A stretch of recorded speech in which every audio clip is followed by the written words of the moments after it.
faculty so that they will Sure. come to know what is the situation and Sure. what will be the situation in post-COVID. That is very Absolutely. important for us. Right. Yeah. Yeah. The focus obviously will be on, what the industry would expect in the current scenario, Yeah, yeah.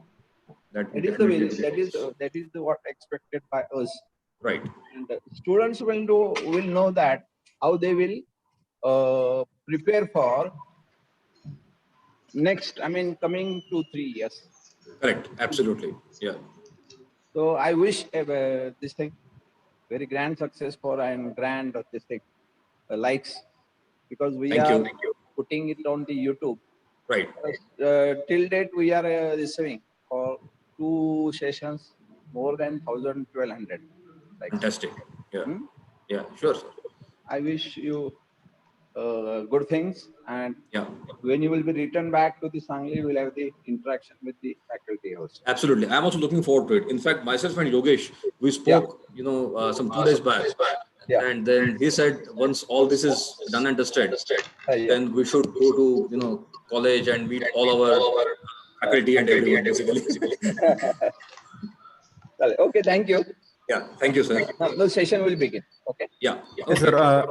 I would like to request Professor Bhushan Birnade to start the session, please. Okay, sir. Good evening, all. This is B.B. Birnade, Assistant Professor, Mechanical Department, PVPIT Budga. Welcome to 1 week online student development program on future trends and opportunities in industry. Today's topic, expectation of industries from fresh engineers. Today's speaker, Mr. Mandar Joshi. Now, I will give brief introduction about today's speaker, Mr. Mandar Joshi, sir. He works as a vice president with Accenture. He is a part of Accenture sales team worldwide and is responsible for sales enablement for 6 markets, including Australia, Singapore, Japan, Middle East, and parts of Europe. Mandar has overall work experience of close to 24 years in information technology and consulting. Before joining Accenture in 2016, he has worked with companies such as KPMG, Microsoft, IBM, and TCS in the areas such as consultative sales, business development, and management consulting. His work experience includes his working stints in Japan, UK, and USA. All along his career, he has been advising clients on how to leverage various tectonic shifts within the technology as strategic tools and assets for taking business to next level. His focus has been on how technological advances should be made business and people centric to solve real life problems rather than just theoretical advances in technology. That way, he considers himself more as a techno business consulting professional rather than pure technology practitioner. On personal front, Mandar loves music and poetry and spends his leisure time in pursuing his hobbies along with idling in watching cricket and television. He stays in Bangalore with his wife and son, who is braving through timeline extensions for engineering entrance examination. Mandar has done his post-graduation in business administration from ICFAI Business School, Hyderabad. He is a postgraduate in mechanical engineering and proud alumnus of PVPIT, class of 1994 mechanical engineering. I welcome Mr. Mandar Joshi, a great personality with management skill, business development skills, and technical skills on behalf of PVPIT family, and request to kindly start the session. There is a instruction to student. You can ask the questions through the YouTube live chat. Thank you. Hi. Thank you so much for this very, kind introduction. And first of all, warm regards to all the faculty of PVPIT who are there on the call. It's my alma mater, and it's a matter of great pride and joy for me, to be back again in this ecosystem. And I thank all the faculty who have given me this opportunity to connect with the students. So warm regards to all of you, sir and ma'ams who are present on the call. And then a big hello to all my friends over there, who may be in whichever stage of their engineering, maybe the final year or whatever year. Hi folks, and this is your senior. I would like to, call myself like that more than anything else.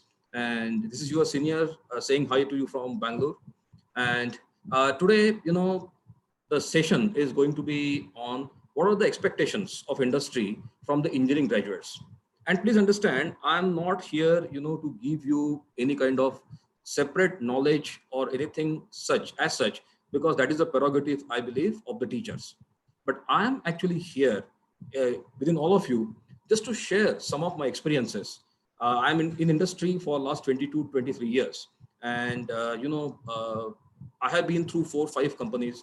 Currently, I see a lot of, young boys and girls, in the market who are aspiring to become the professionals for the next generation. And whenever I go to any campus for the interviews, in those folks, I see when I was way back in 1994 and where you are as of now. So it's like a big family, what we have. And I'm there just to, share some kind of my experiences with all of you over here. So even though the title looks very gigantic, that is the expectation of industry, the words look big, but please understand, it's a very, very simple thing. At the end of the day, when you have learned in your college for 4 years, you have gone into the workforce. Of course, the people who are going to employ you look at you as resources. When they have hired you, they have put some kind of investment in you. And definitely, everyone expects the return on investment, and that's how the industry goes. There is nothing right or wrong about it. That is how the industry goes. So in today's agenda, I'm not going to, really going to put a very big presentation, because in corporate, we call a very big presentation as the death by presentation. So on a Friday evening, I really do not want you guys, to go through about 20, 25, 30, 40 slides where I will keep on speaking. No, it's not going to be like that. I just have got 4 crisp, small slides for you. And these slides would be just forming as a base, whereby my interaction will be much more, on what I have felt in the industry and what, we look forward to basically.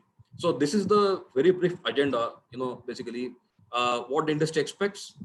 I just want to, instill some kind of thought in your mind.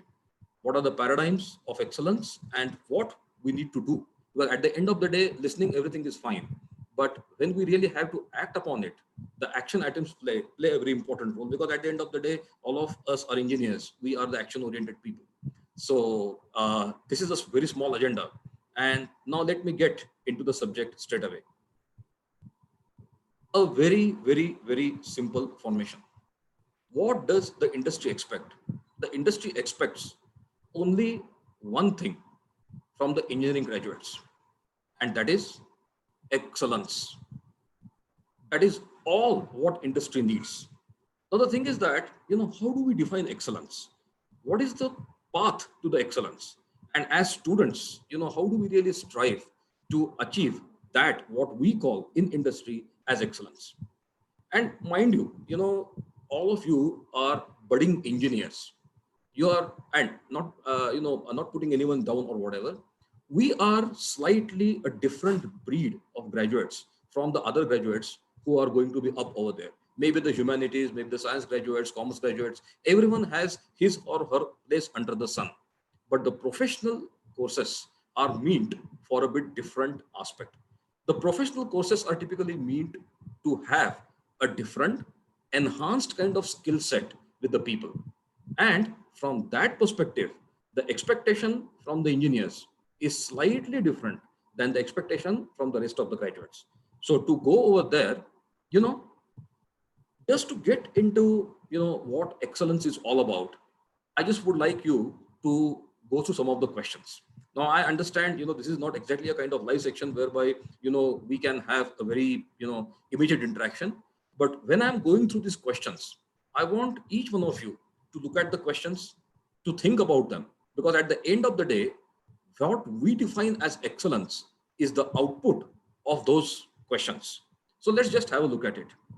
Now, you know that all of you are going to, I mean, most of you have, if you are in the last year of engineering, most of you have already spent about, 4 years in the college. Those who are at different stages definitely are going to spend more time in the college, so on and so forth.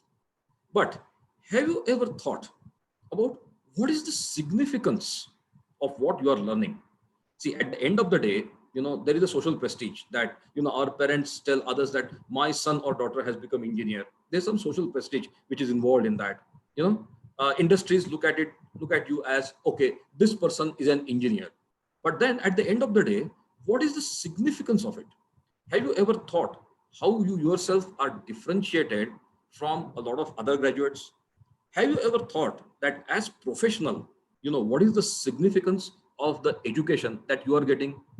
Are you just looking at the syllabus just as, a set of points, and then the books, and you just go through the books, or you really try to do something beyond that? What is the significance of what you are learning? I want you to think about it.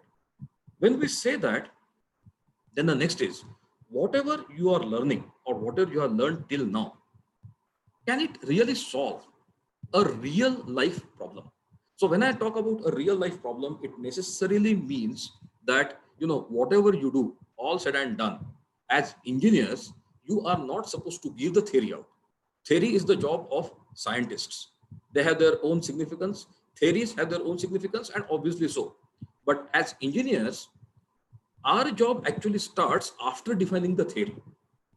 Our job actually starts about the application of the theory in practical scenarios.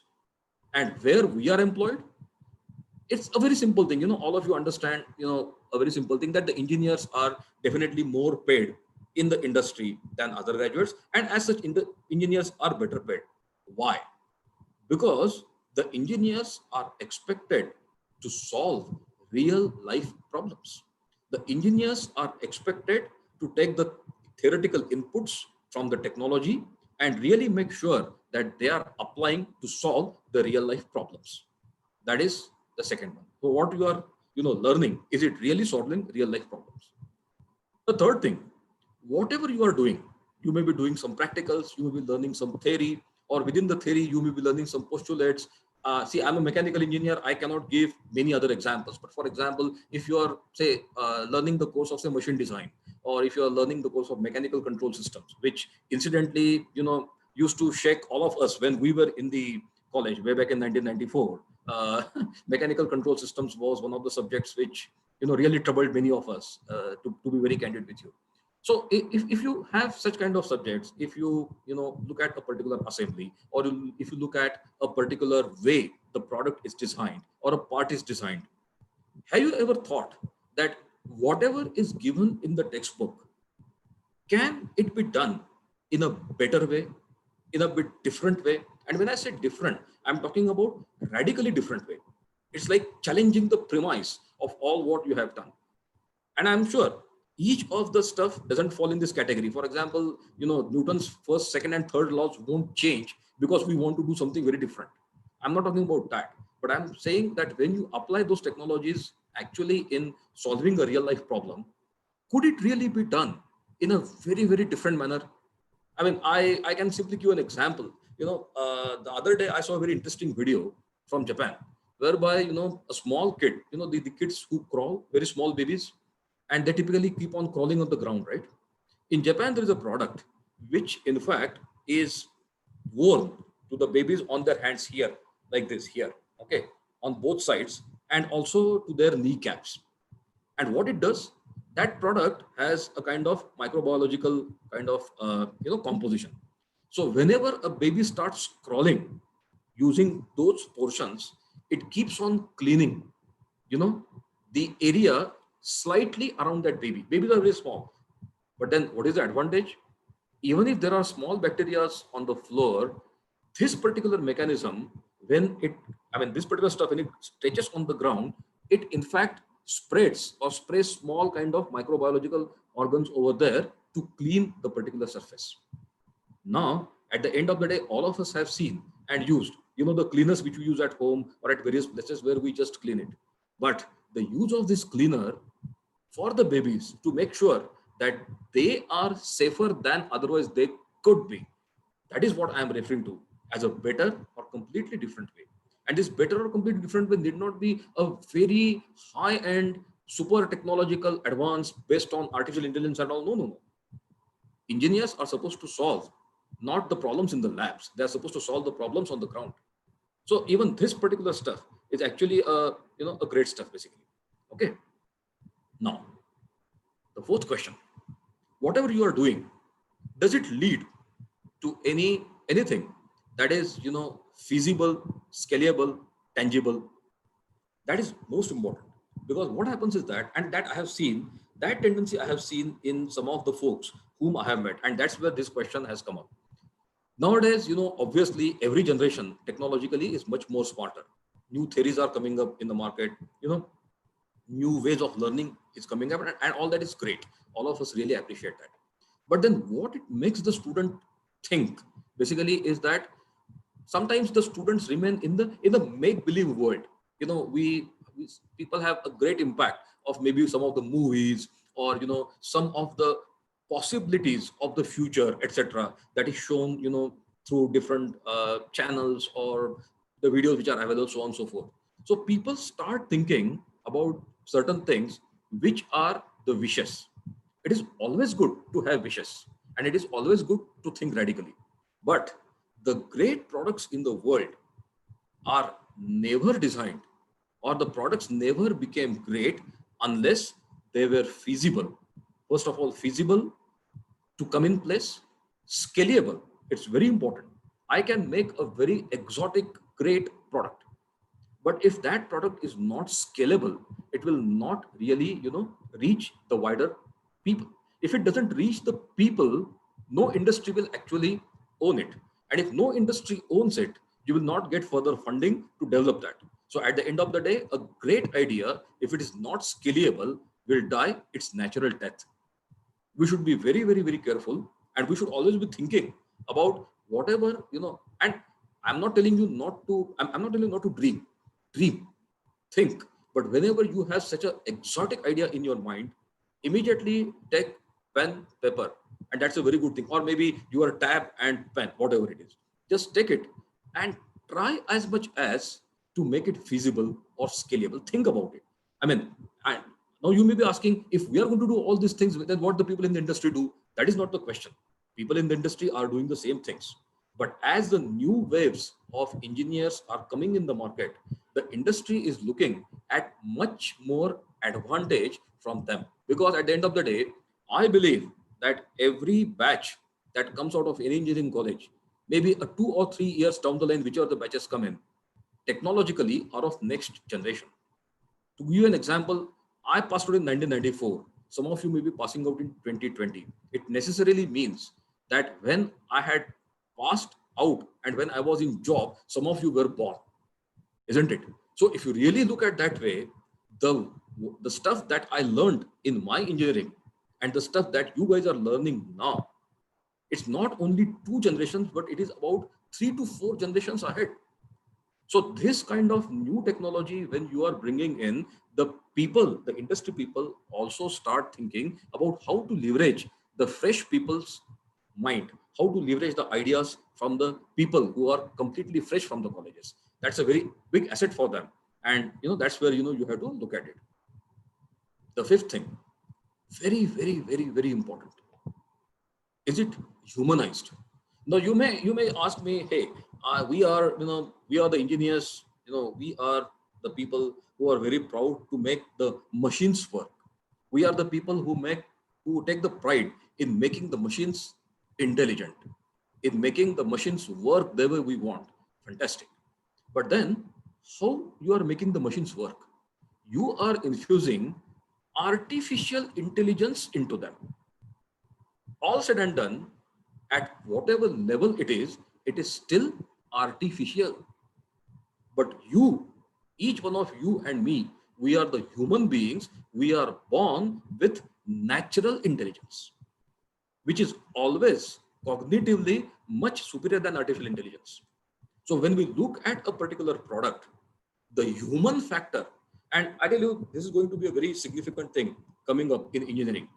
I can't give the name because of certain constraints, professional constraints, but I had visited to one of the top engineering colleges in Bangalore. There they have an elective called as human factor in engineering. The whole subject's name is human factor in engineering. Now, what is that all about? They believe that any technology, unless it is made human centric, unless it is going to touch the way humans think and work, that technology will never be successful. And that is one of the reasons. If you really see, I'm sure some of you might have heard the session of Yogesh Rajnikar on the day one. He's my batchmate, and we keep on talking about it. Basically, I mean, if you really, and many of you must also be aware of it, the new age computer languages, if you see, and the old age computer languages, like say for example, you take C or C, even C++, and if you take the new age languages, what is the difference? The difference is that nowadays the languages are developed in such a way as if the human being is thinking. If you see earlier languages, it was much more about the way the machine would think, right? For example, if I am going to have what is an even number, I know as a human being that if something can be completely divisible by 2, it is an even number. But in C, how do I feed the program to the computer? I tell, if the remainder is 0, then that particular number is a even number. Why? Because the way machine thinks is the deductive thinking. The way we think is addictive or analytical kind of thinking. So nowadays the languages are also turning, even that's a small example in computer science, like that. And please don't get confused between ergonomics of the machine and the human factor of technology. These are two completely different things. Ergonomics of the machine is for the comfort of the body. Human engineering is about exploring the human part, leveraging the human part for the engineering. So whenever you learn something, if you are learning a subject, think, is it humanized? If it is not, ask your teachers, discuss with them, have viewpoint. And I tell you, I am the student of the same college, and I'm sure our college must have written that DNA. Nobody will come and ask you, why are you asking me this question? We used to ask some of the, and I tell you, no question is stupid. We have some faculty over here, Kumboska sir is here, some other faculty, Hargude sir is here. They can vouch. We used to ask any and every question. Some of them might be extremely stupid. Doesn't matter. Our professors never, asked us or told us, why are you asking a question? And I'm sure your professors also won't. Ask, discuss, think about it. And the large one, last one, but the biggest one, and that is very important. That's where in a country like India, the intervention of engineers is going to be very, very, very significant. And what is that intervention? Whatever you are doing, is it going to be useful for a larger population? If I'm going to make a product which is going to serve, 2% of the people, it is nonetheless a great product, but it will not have any societal impact. And anything that doesn't have societal impact doesn't get buy-in from the industries. A very simple, stupid example. Why a lot of industries manufacture even a product like say soap? Because it has societal acceptance. And why some of the industries that manufacture sin products like say cigarettes or beer or wine or all sorts of alcoholic stuff, why they do not make an advertisement of their profits and other things? Because even though they are making great products for their consumers, for example, if somebody is drinking whiskey, for that person a particular whiskey brand may be giving great product, but does that product have societal acceptance? No, it is still a sin product. That is why they will not be doing a lot of ads. Even if they do the ads, they're all oblique ads. That is because that product, whatever greatness it has, doesn't have the societal impact. So you as an engineer have to look at those kind of sweet spots where there are a lot of bigger portion of population is going to be impacted by your knowledge. If you are thinking on all these lines or on some of these lines, and if you are not, please start. I'm coming to that into the call of action. I'll come to that. But if the engineers start thinking on any of these lines, they have taken the first step towards excellence. And that is the excellence. That's what industry is looking forward. But once we, again and again, we are saying this is excellence, excellence. What the hell is the excellence? Let's come to that. For me, the excellence, and if I go to any college, or if I go for a campus placement, or if I go for a student interaction, or if I go for industry institute kind of interaction, these are the three things that I will always see for the fresh engineers. And what are they? Execute. How do you achieve excellence? You achieve excellence by three things. You execute with intellect, you enable with ideation, and you engage with empathy. These are three very, very important things. Now, what this thing is all about, and it's, I tell you, as a fresh engineer, if I have not put it on the slide, but as a fresh engineer, if I have to look at you, I will look at the percentages as maybe, 40, 30, 30. The significance of these three from left to right: execute, enable, and engage. So what is execution? This is simple, simplest to understand. It is about what they call as knowing your stuff.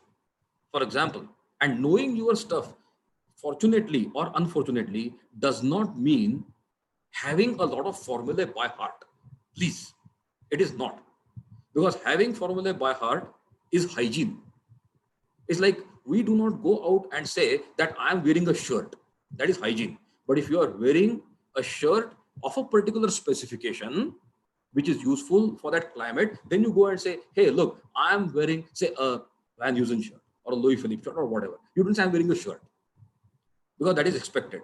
Like that, having the, having important equations by heart, having important theories, able to, recollect those important theories is given.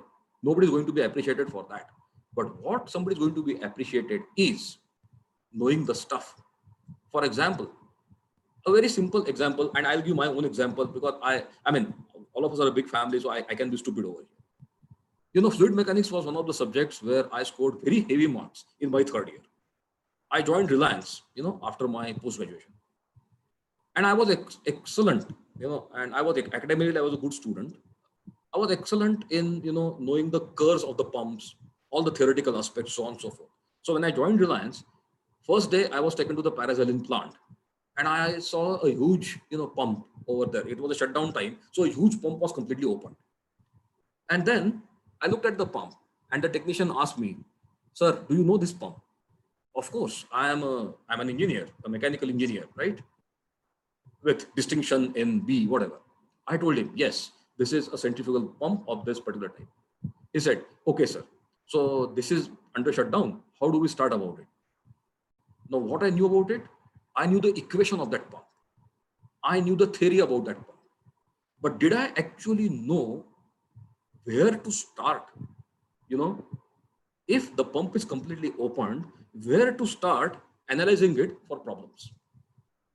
And it is not that, it wouldn't have been told, or I didn't have opportunity when I was in college to learn about it. It is just that I focused on the books, and books won't give you this thing.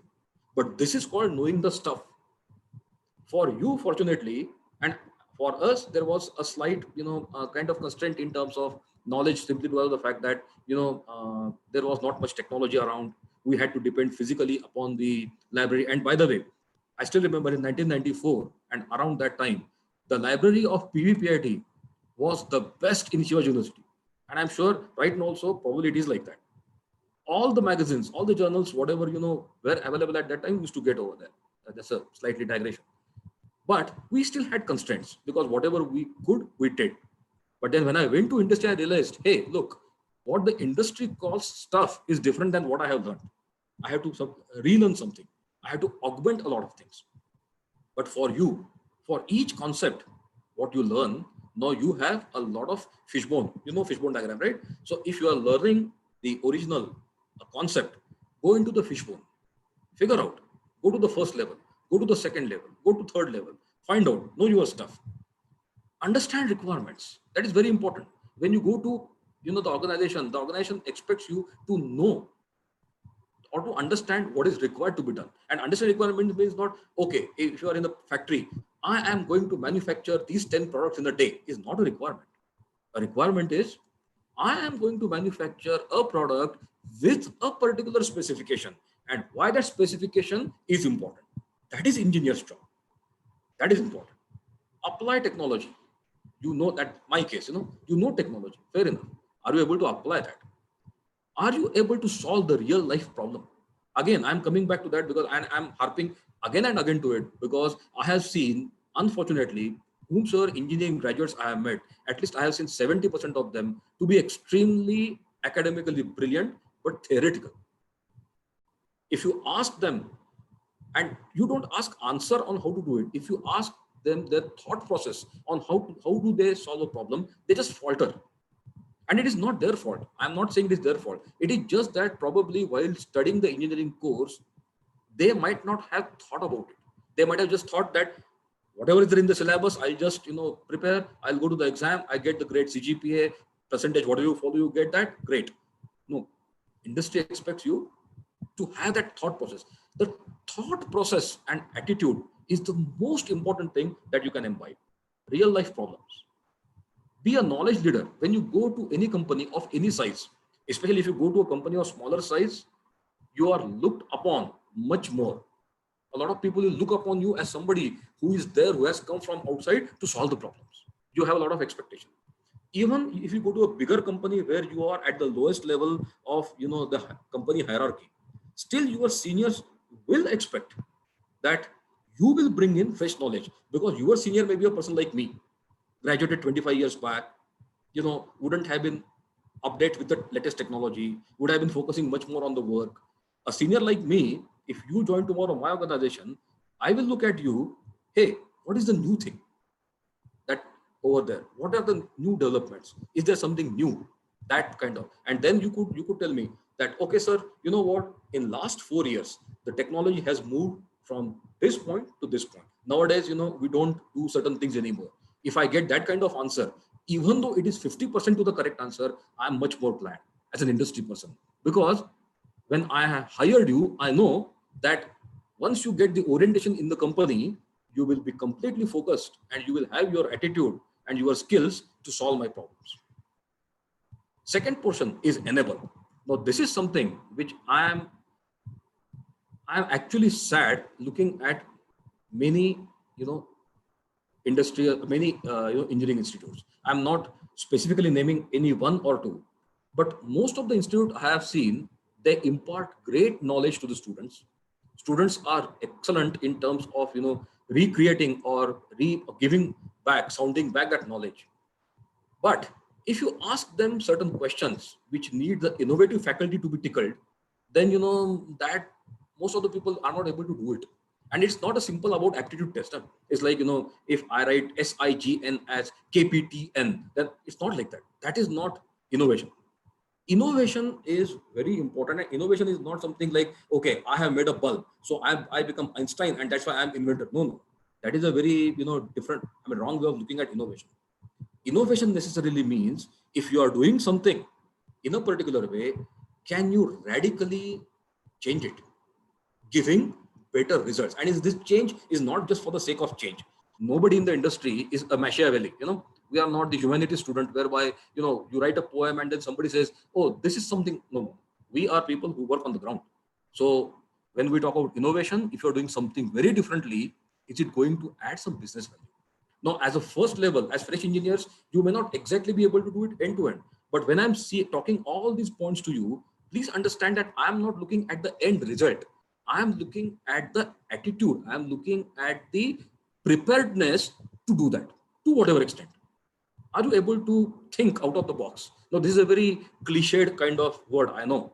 And people say out of box means if something is in a particular way. I'm sorry, there is a power outage at my home. I think you will still be able to see me in the light of my laptop, but let's wait for the generator to come up. So, let the generator come up. Let's continue with our session. So when I talk about, out of box, it's not just about, thinking something, if I'm doing something in a particular way, can I do it completely different just because of the sake of it? No. The out of box stuff for me basically is if I'm doing certain thing a different way, out of box, in the sense, are you able to, and what is the difference between the first and second? First is doing in a different way. Second is trying to figure out, is there any way where we do not do anything at all? You must have, some of you must have learned about the BPR, business process reengineering, right? There, a lot of focus is on the elimination of processes or radically rethinking. That is the out of box thing. Shun precedents. A lot of us think and do it a particular way because it has been done for years in a particular way. Industry doesn't care of it, because if we, in industry, there is a saying, if you keep on doing the same thing in the same way because somebody else has done it, then in the definition of Einstein, you are insane. If you keep on doing the same thing, your profits will never grow. And industries always look for expansion, look for profit. So shun the precedents. Think with your own brain and do the things. And most importantly, have the productization mindset. What is productization? I spoke about it on my last slide.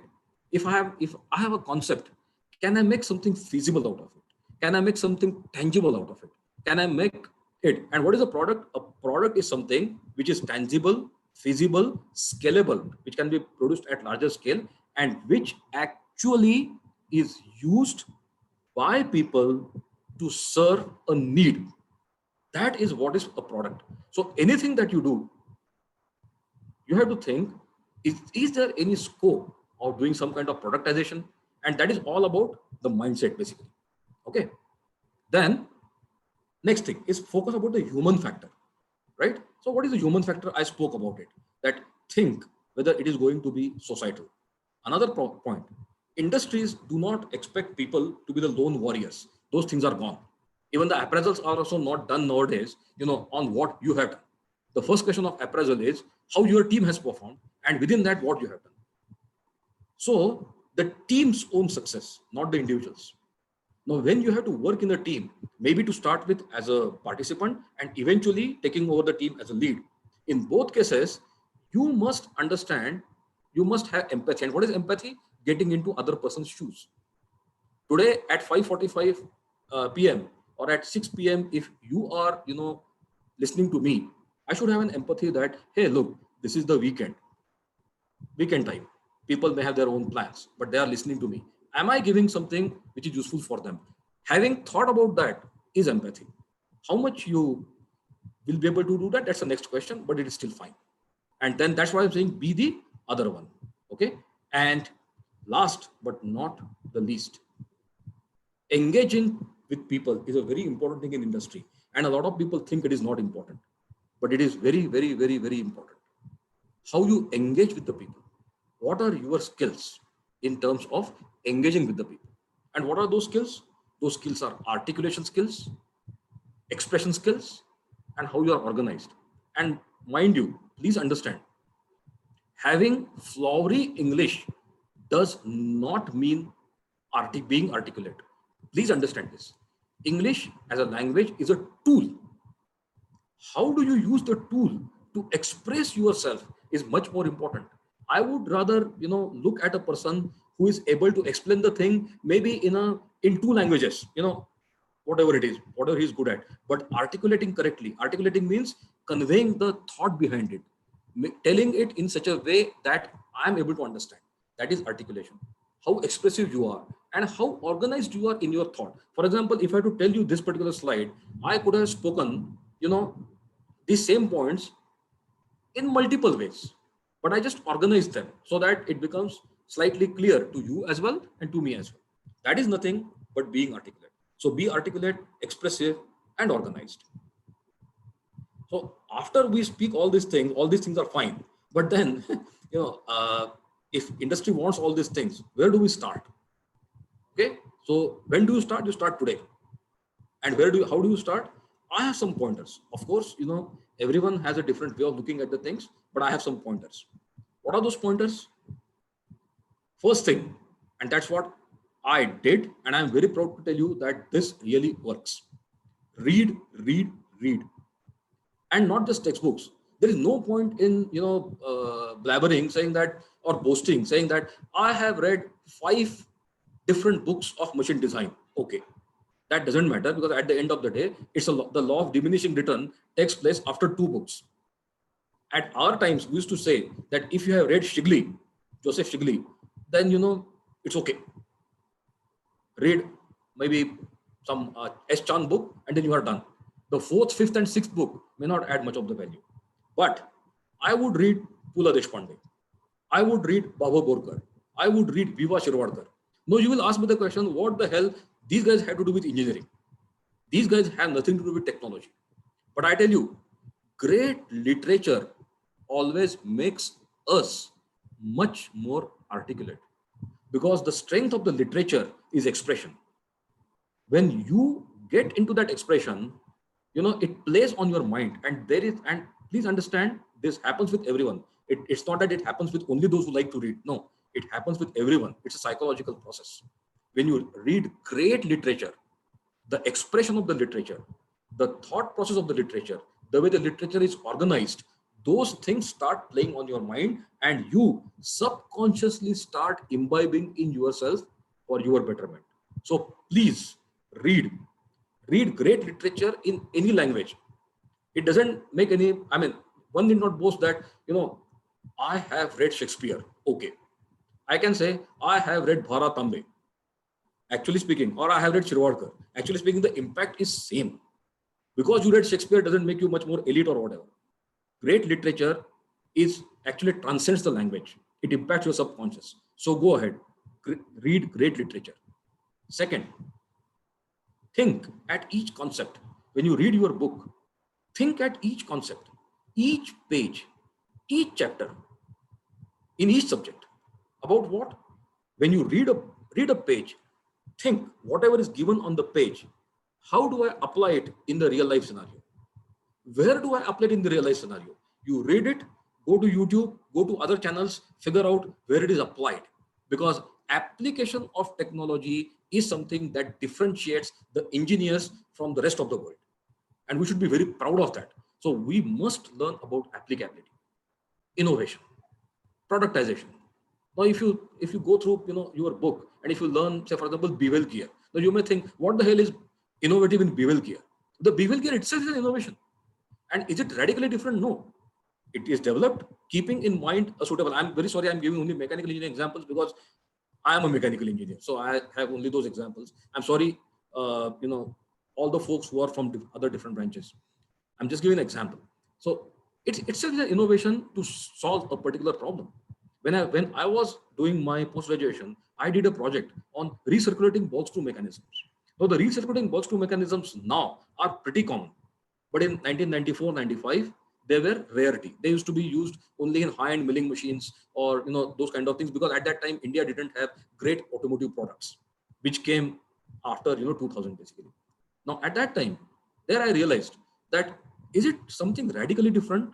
If you just look at it, nothing. You just between the screw and nut, you just put the balls. But then the thing is that with this simple concept, the amount of friction is so radically reduced that the applicability of the whole thing had changed differently. That is innovation. Learn about productization. Now, when you do it, do you do it alone? Not really. Because being lone warrior, even in the engineering, doesn't help. You should form groups. Take a chapter, and then you will say that, okay, my college has, this chapter, that chapter, we have Mesa and other things. That's okay. All that you do, my ask is something different. 4 or 5 friends in the evening, get together. You speak all, what you speak about movies, boys, girls, whatever you want to speak, you speak. That's okay. That's a part and parcel of college life. I'm not going to take away anything of that. But have 10 minutes for a discussion just to say what you read today or what somebody read today. One concept. Discuss on that. Challenge each other. Express yourself. Refine. And when I say express, it may be a very good practice to have a piece of paper with you, or maybe a tab if you're using, or maybe if you're in a hostel, use a whiteboard or whatever. Just put it over there. See, putting the stuff on the board makes a lot of difference. I've seen that. Put it over there. Think. And when you start explaining your own concept within your group with whom you don't have any inhibition, mind you, you have all these soft skills. the soft skills start getting imbibed. And once you are on that path, no, folks, it becomes a practice. You look at something, look at it in the same way, the way we do it. For example, now when I look at market, I look at each and every technological advance as an opportunity to enhance the business, because that has become my that has gone at the back of my mind now, basically, right? And fourth important thing, always think about human factor in engineering. Where at the end of the day, you are solving the problems of the people, and you are solving the problems through the people. You and your machine, or you and your computer, is not going to solve the problems of the world. Not at all.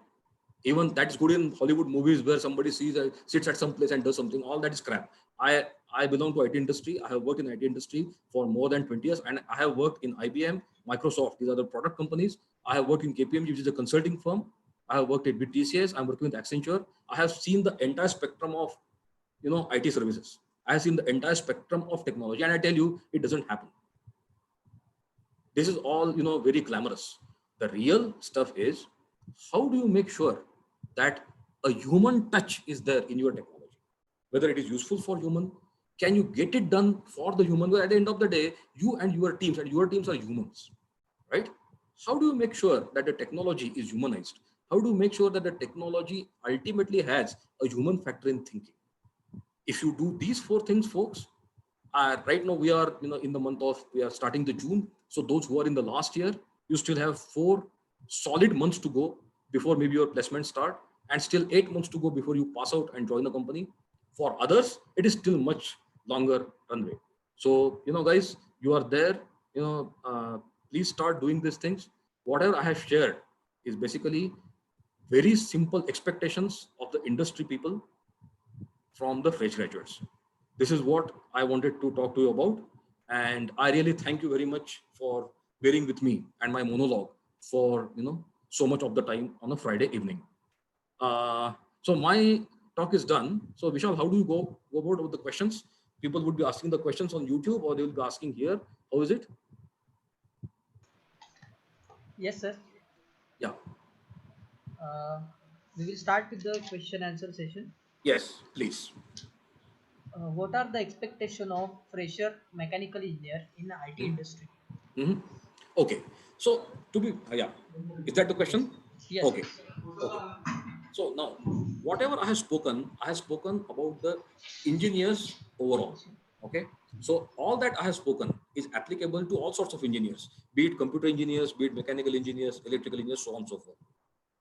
For mechanical engineers, probably, an additional requirement also is probably much more on the applicability on the human factor. I tell you, mechanical engineering is going through a churn. When we were doing mechanical engineering, it was more about the, it was more about applied mechanics. It was more about mechanics per se. Now, if I look at mechanical engineering, the way it is going in the industry, it has a lot of inputs from other branches of engineering. For example, earlier, whatever we used to do with simple assemblies now has signals, switches, nodes. So the electronics and instrumentation and electrical, these kind of knowledge are also getting assimilated and getting into mechanical engineering. So for specifically for mechanical engineers, I would suggest one of the expectation is not fully, but are you aware of the cross pollination of these technologies? For example, if you are, take case of Bombardier makes the metro coaches, right? Now if you are going for the entry of Bombardier as a mechanical engineer, they are not going to ask you what is the load factor on the wheels of the, and how do you calculate load factor for the wheels of the metro. No, they will ask you how the brake of the metro, especially the auto brakes, could be designed, making sure that it reads the signals which are over there. I mean, three signals of the station, which actually are going to be read by certain electrical circuits in the metro. I'm just simplifying it. The actual question may be slightly difficult. Now, if you want to answer this kind of question, you may also have to have some kind of knowledge about the other branches. I'm sure your syllabus may be covering it, but probably reading some kind of other some kind of books, especially when you read something, just go to Khan Academy or Coursera or other places where you get the corresponding technology kind of couplets. That is something that, is expected. And by the way, all the engineers are expected to know the basic, premises of artificial intelligence, data science. These are certain things that people are subjected, people are expected to know, because though they look like subjects of computer science only, they are not. At the end of the day, when you are designing a product, most of these concepts are going to be there. So you are expected to know this also. So that's the question. Good question. Okay, sir. Next question. Yeah. How is post-COVID era for freshers? Huh. Okay. That, So yeah. So I'll look at this question from two aspects. It is a fact that the recession has hit us. There is no going away from that.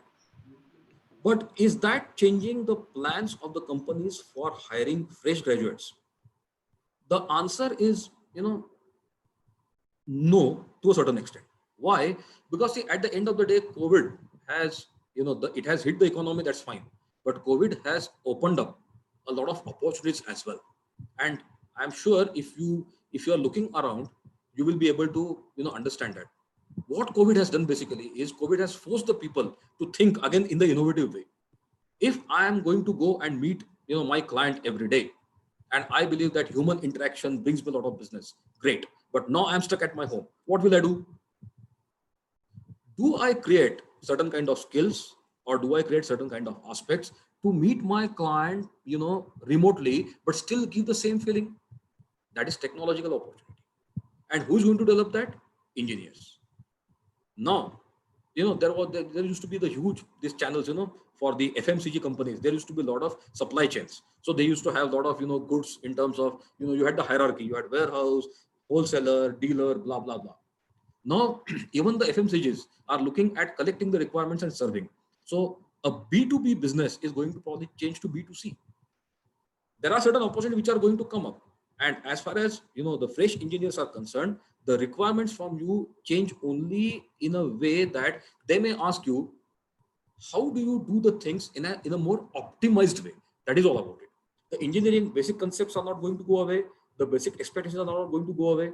Only thing is that what I spoke earlier, out of box thinking, shunning the precedents, that kind of stuff is going to be slightly more important. I do not see a drastic change in terms of recruitment, but then there is a catch. The companies will be, looking at those who are really good. And what is the difference there?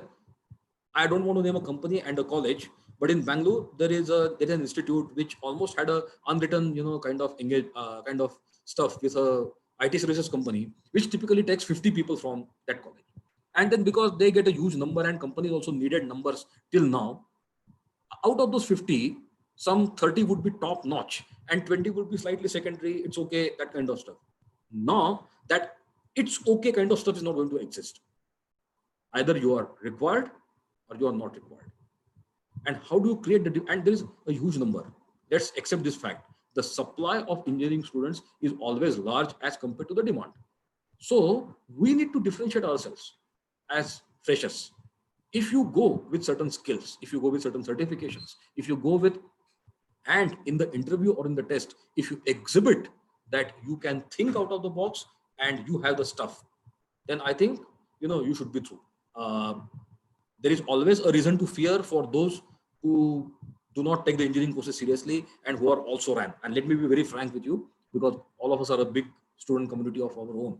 But those who are taking it leisurely, okay kind of people may have a challenge, but those who are following what I said right now, if you are on those lines, I think you should not fear about COVID. It is opening very different new opportunities for technology.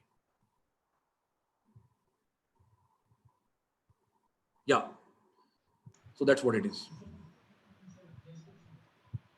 Next. next question, sir. Yes. Company choose student on the basis of marks or on the basis of knowledge? Okay. Marks are hygiene. Knowledge is what will get you in. If you are extremely knowledgeable but with 45% marks, then it's a very different way of looking at it. But companies do not really differentiate between a CGPA of 9.5 and a CGPA of 8.5. All the companies typically have a threshold, and that threshold in the industry currently is for the CGPA, it is close to about all the top companies would let all the people appear, irrespective of the branch, for the interviews if they are more than 8.5% of CGPA. So if I just generally convert with our marks kind of thing, anyone who is above 70% to 72% of marks or 75% of marks should definitely be qualified to appear. Marks play only that role and nothing else. It is just the first filter. That's it. Beyond that, what you do in the written test or whatever, and beyond that, what you do in the interview, which all is based on the knowledge, is something that's where you are, getting into the company will matter, not on marks. Okay, sir. Next Yes. question. Yes. What will be the industrial changes after Mhm. COVID situation Okay. in it? So, yeah, go ahead. Okay, in industry, Mhm. is it positively thinking about work from home, or it will be remain same? Okay, so okay, as I said, I had answered this question partly where I say that if one sort of opportunity is going down, the another set of opportunities is opening up. So that way we still have opportunities. Now coming from work from home, at the end of the day, what the industries expect and matter for them is the output. If you do some kind of work which is possible to do from home, and if you are performing at the level which is expected by the company, it doesn't matter to the companies. Rather, companies welcome that, because what happens is, and you must understand, all these glamorous offices, big offices, they look good and all, but each of that has an associated cost with it. The administrative and the overhead costs are a lot for the companies. Now the company is also learning. Earlier it was more of the employee engagement kind of scenario, but the companies are also learning that without making the people travel, especially in big cities, travel is a big pain. Without making the people travel to a particular place, put them together, spending a lot of money on administration and so on and so forth. Still, if you are going to give the same output, why not let the people work from home and expect the output? It's the same thing. Yeah. Yes, sir. Yeah. Next question. There is a trade war between USA and China. Ah. So, which Indian mechanical companies will get benefit from this?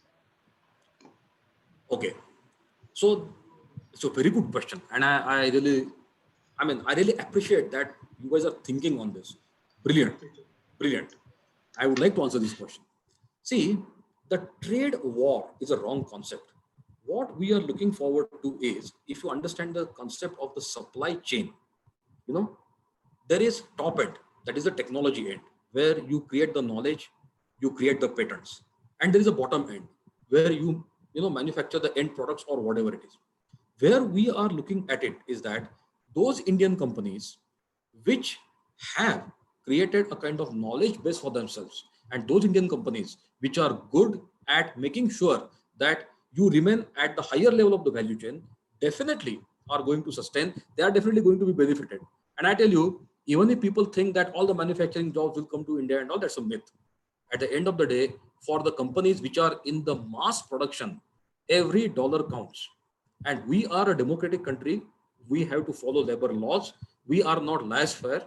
So we, as such, will never be as much efficient in terms of costing. Will be efficient in terms of quality, but in terms of costing, as far as China, because China doesn't follow any labor law, there the scenario of labor is worst. And irrespective of whatever the lip service the companies pay, for them the dollar counts. So let's not be under this impression that all the companies will keep on flocking over here, because we have our own challenges. But significantly, those companies which are in the mid of the value chain of supply chain, and those companies which need the knowledge base to proceed further, will definitely come to India. Okay. Yeah. There is a message from faculty, Mhm. mechanical department. Mhm. Lad madam,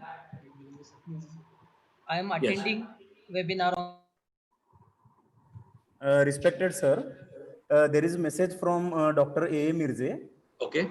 He has conveyed his regards, and also he has thanked you for guiding our PVPIT student members. Thank you. I thank Mirza sir. In fact, Mirza sir was my project guide. Yes, sir. Yes, sir. So Mirza sir knows me much better, and it's really, it's really good to have good words from him. Thank you so much, Mirza sir. Yes. Appreciate your kind words. Sir, as we are at the end of the session, can Yeah. I request you for a photo from our boardroom? Can you keep your screen on, please, sir, for 2 minutes? Yeah, sure. It is on, isn't it? Yes, sir. Yes, sir.